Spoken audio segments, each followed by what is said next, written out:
we did for Pangasinan is that we prioritized healthcare at this point because of the urgency.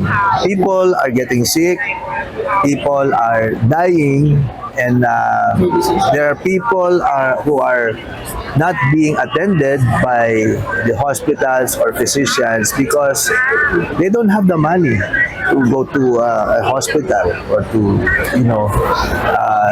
get a doctor or even buy the medicine. So, ang ginawa po natin is that we ensured first and foremost that when we launched this medical program of the province, una-una syempre it's pro-poor.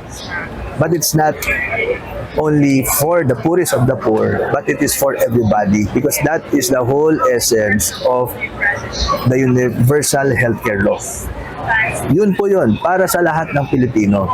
Okay? So yun po ang ating una-una ang pundasyon. Ito, yung principle nitong ginagawa natin. Now, medicines are expensive. Going to the doctor is expensive. Equipment in the hospital, these are all very capital incentive endeavor. But as I've said, we made it a priority. Kasi buhay ng tao ang nakasalalay dito di ba?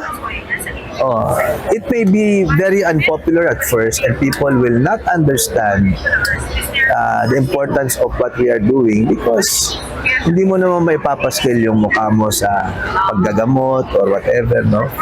Hindi maintindihan yon.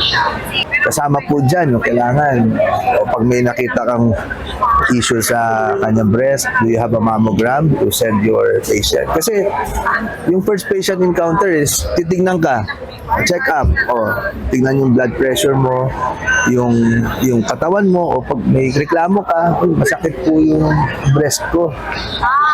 Saan ka dadalhin? Kailangan may mas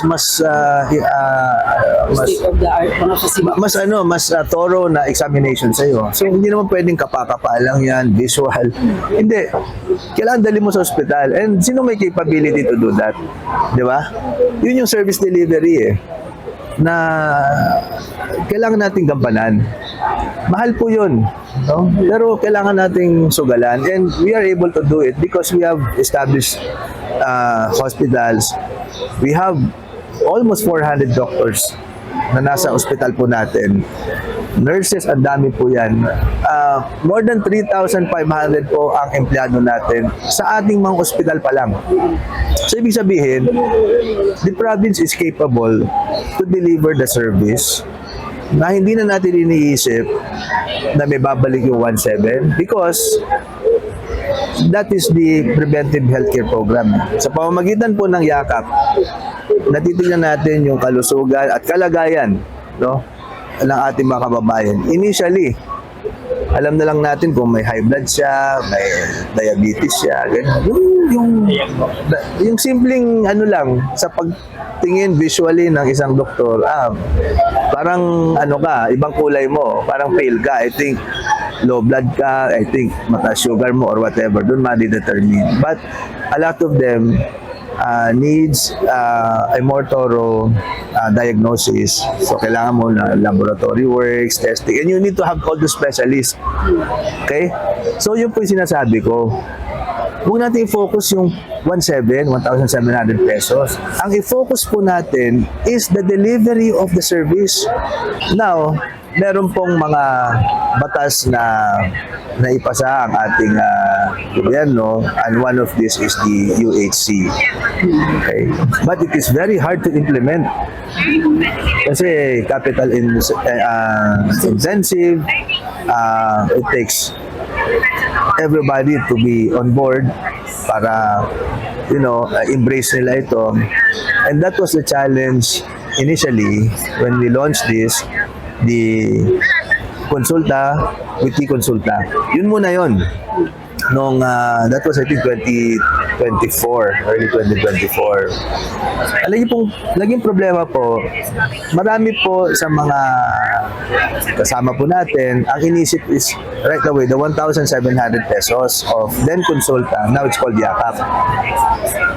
But, hindi po nila alam na maraming mga pagbabago.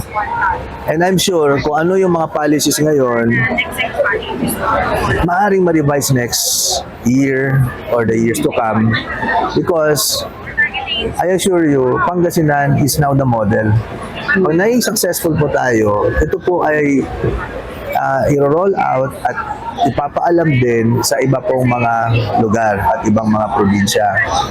So, ano po yung success na ginawa natin, no? Una-una, tinanggal natin binura natin yung iniisip nila na it's all about the 1,700 pesos that they will get from the consultant then now Yakap payments. So dalawa yon, first and second tranche. The first tranche is the 680, the second tranche is the balance of 1,020. Hindi na po sa tingin ko, kasi nakita ko po yung proposed amended guidelines, maraming pong babaguhin doon. Now, before you receive that, and you will not receive the amount, because may mga certain milestones na kailangan tayong gawin or service delivery na kailangan nating gampanan.